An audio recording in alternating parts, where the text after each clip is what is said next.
sen dostuna dua kılan kurban bulsun. Hani video çok kılıçtın gelecek dua. Video çok bile bolgan duanın kabul oluşu ancak dengelde işeniştirmez. Peygamber Aleyhisselam aytar. 3 dua var. Sözsüz kabul olabilen dualar değil. Alardan birisi misafirinin duası. İkincisi mazlum, zulüm çeken insanın duası.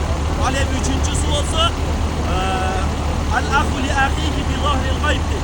Müslümanlığı başka bir Müslümana kılgan duası bira koşul çok mezgilde vuğuz bay kılgan duası. Antim videoga tartılmaz. Balkim özü çok mezgilde bunu hoşuma bildirmezden Allah için dua kılsanız bunu hoşun dua kabul olur. Anan hoşun yerine hadis duanızda aytar. Şu 3 duanın en kesinlikle kabul olduğunu Müslümanlığı Müslümana